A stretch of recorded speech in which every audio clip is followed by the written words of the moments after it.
Chasing Tales, Episode 28, Ice and Fire. Last time on Chasing Tales, the Lords of Chaos became aware of Pink's effects on Sprex. But can they stop her? Do they want to? In the Hells, Pink sits alone at a work table, fiddling with a small threads box. Six walks up and puts a drink on the table. Have a seat. He sits. What are you up to? You're making a mess here. What do you think I'm doing here? I think you're here to destroy the Lords of Chaos and me with it. I am. Though I will say I have nothing against you personally. I don't have to kill you.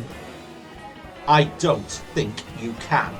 If I kill Sprex, you'll know I can. You willing to wait for that? Six closed his hand around the glass. What's in it for me? Well, for one, you could get back to business. Not Lord's business, but Lucy's business. And you get to live. You also have the removal of an obstacle to you.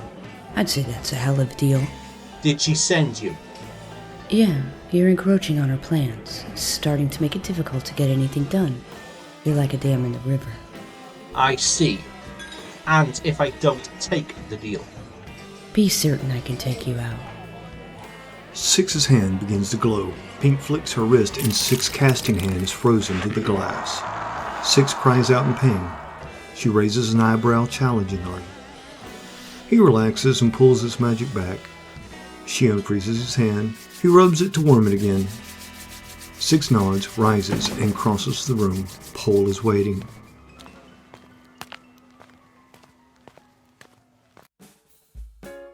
On Earth, things are looking up. It's Sunday, and the first pew is filled with the boys in the band, Sarah, Jack, and surprisingly, Kevin. Sarah suddenly gets up in the middle of the sermon and rushes out. In the restroom, she retches and coughs miserably. Her mind drifts back to Pink and the dream. In the town of Kebab, Sin and Otto in their disguises shop aimlessly. They can hear demons talking and whispering. I'm not paying protection credits to sit around and do nothing. That new fling of Sprex's has got him so messed up he's not even giving out any work anymore. It's bad enough he controls how we level by the amount of work we do. I hope she kills him. Yeah. Lord Six will get things back on track. I don't know. I've had a request in for a month, and he hasn't gotten back to me. Hey, maybe she'll take him too, and we'll get back to the way it was before. Sin and Otto exchange glances.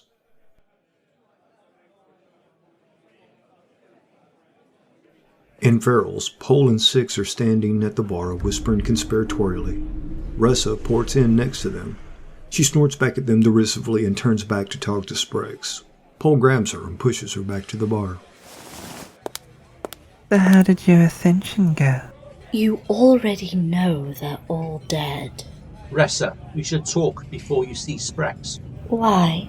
What's going on? She hears a familiar laugh in the back room. Don't be hasty. We need to talk first. She glares at Pole and Six. Ressa breaks away from them and storms to the back where Sprex has a shiny new metal table and chairs to work on. Pink sits on his lap, stroking his horns, whispering to him.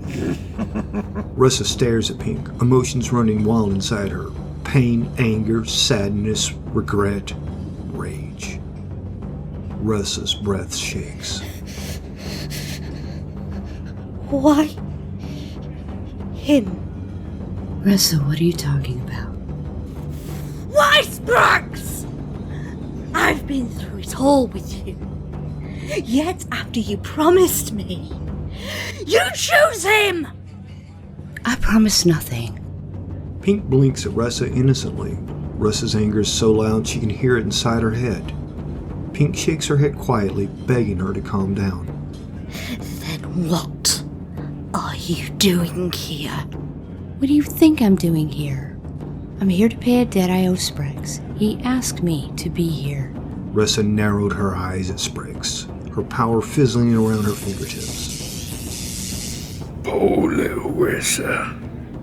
Seems absence does make the heart grow fonder, eh? Maybe it's true. Maybe I thought we could have been like Lucy and Metatron, but I guess not. I guess this is it. Ressa glared, trying to hold back the tears that threatened to build up in her eyes. Before Pink knew it, Ressa charged. Her nails rolling like knives, she cried out, her voice cracking. He reached out, catching Ressa by the throat. She hung from his grip, her feet struggling to touch the floor. He pulled a sword from nowhere and sliced her wings off cleanly. He swiped his claws across her throat. She gurgled blood, staring at Pink behind him. On the floor, she breathed her last, and her body turned to dust. Pink had mixed feelings. Six shook his head sadly. Pole stood surprised, clutching his clipboard to his chest, blood splattering his face. You're next, if you step 1 inch too close to her. Do you hear me, Poe? I wouldn't dream of it, Path. Sprex catches Six's eye. They glare for a moment or two. Six breaks first. That's what I thought. Pole hands Pink the stack of folders and goes back to the relative safety of the bar for a drink. Sloppy. Just to end a youthful resource like that. She was always too quick to anger. The old Sprex would have made her suffer more.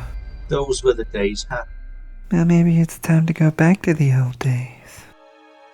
At Park Street, Sarah empties her stomach and wipes her sweaty brow. Will knocks on the bathroom door. Sarah, you okay? Just a little sick is all. A stomach bug or something. Well, just the same, you should get checked out. You'll understand if I'm a little protective, right? I get it, honey. I'll go. I mean, what if you're pregnant? Sarah puts the pieces together. She should be happy it happened this soon, but she only feels dread. She gets up and brushes her teeth and wipes her face clean. She comes out looking like nothing had happened. Before I go, I've been thinking a lot about the dream with Pink. I know, me too. I'm scared, Will. What if she was right? Sarah, it was just a dream. Then explain to me why we both had it and why we remember it exactly the same. Yeah, that is sort of kind of odd. I don't know why I didn't think about that before. Well, a lot has happened. Yeah. But what if she's wrong? Should we not celebrate? I'm not sure I want to. What if I am and I lose the baby? We might as well find out. No sense in us worrying about something we can't control. All right, I'll see you in a little while. Will pulls her close and kisses her. She calls for a taxi. When it arrives, she leaves. Eric pulls up with his beat-up red truck. He is towing a car.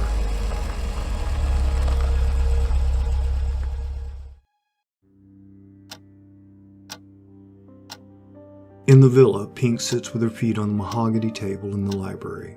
She opens the black packet. It's a tea bag. Huh. So this is how it happens. Well, it's better than what Sprex had planned. Sarah, I'm so sorry. She feels a pang of guilt. She couldn't stop the plan now. The karma was already counted out. Sin comes in hesitantly. She spots him and puts the tea bag in her pocket. He places a cake on the table for her. How goes the plan? The spells feel really nice to work with. But void building is not an intuitive skill. Well, not for me anyway. So I was in the market today and I heard some chatter. Gossip, is it? Sure, but something about it made me wonder. What are you trying to do? Are you trying to take down Chaos? Are you seducing Sprex? I'm doing the job, Sin, don't worry. I do worry.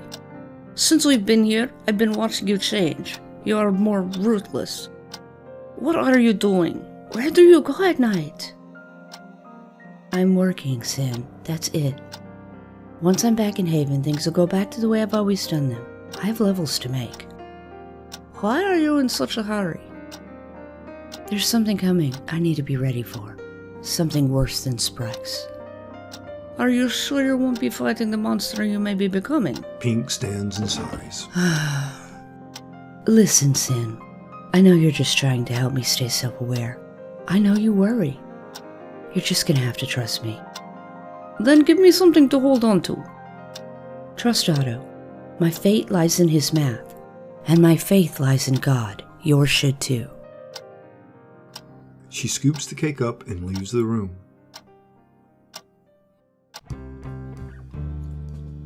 Pole and Six stand at the bar with Spreck's crystal ball. The images that play out are sickening. Good is not only recovered, but is flourishing. Church attendance is up. The sick are healing. Our coffers are starting to look a little bare too. People won't buy in if we don't do what we said and give them work. I can feel the discontent growing. If we wait, she'll fix this. She's probably going to make a move soon. Then we get back to work. Then we get back to work. And you'll be the boss. Right. Pink sits at the work table in the back. Six brings a drink and sets it down in front of her. Soon, right? Probably today. Maybe in a few minutes. Sprex mopes into the room, cranky. He whispers in the Pink's ear and she rises to his call. They go into the office and close the door. I just need a little boost, Pink. Please. Okay, Sprex. She touches him and he relaxes into the high. Sprex, you know my debt is paid. You can't leave me now. I'm affecting your work. You could bring all of hell down if only you'd stay. You know you aren't in love with me. You're addicted to the divine light, Sprex. I can't just say and keep you dosed up and useless. I don't care. I want you, and to avoid with everyone else. Sprex, I paid out the second coin, but I don't want to go through with it. But that'll raise your karma. They'll make you leave. I know, but I can't do this to my friend. Everything is so much better for them now that you've been busy with me. Sprex grabs both of her hands into his. Then stay, and make it always good for them. You know I can't do that. You have one more coin. I know. I'm saving it. What for? I don't know yet. Sprex falls quiet and thoughtful. He loved and hated what she had made him. Soon, even the small light she carries won't be enough. He would want more. He would destroy her. And in this state, it wouldn't be long before one of his own would step up to take him out. He would rather she did it. He wanted to go out with stars in his eyes, close to that light. He didn't want to be without it again. Sprex begins to sweat again, itching for another fix already. He grabs her hand. Do it or I will kill you. Okay, but you have to start his text. It's easier if I can see his face. He complies by changing shape. Pink breathes deeply. Memories of Tex flood her mind. She lays her hands on him, the feelings making her weep. Her tears fall on him like rain, sweet, precious water on his skin. Something he himself hasn't felt in years. The bed flames up as her feelings magnify. She stares into his eyes, past Tex, into the demonic, soulless gaze underneath. The bed burns. They crash to the floor, her on top of him, her hand wrapped around his throat. His skin starts to burn with the divine. His wings unfold and begin to turn white. She pushes harder. His feathers catch fire now. The room is filled with smoke. He closes his eyes to hide from her. He can't hold his form at all and is fully himself beneath her. Don't you stop. Goodbye, Sprex. She kisses him and he explodes into dust.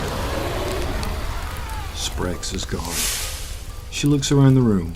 Everything that she had of Texas is gone to ash. Her past life cremated all around her. Goodbye, Tex. The room is burnt out. The door to the office is in flames. She reaches down and scoops up a bit of ash into a bottle she pulls from nowhere. Pink kicks the door open and strides out into the room naked and smoking. She looks at Six. It's done. Are you going to take the deal or not? Six looks at Pole. Pole nods. Six nearly shakes hands with her, then remembers this is the hand that just killed one of the most powerful lords in the Hells. He opts to raise his glass to her instead. They have an understanding. Pink dresses magically and ports away to the villa.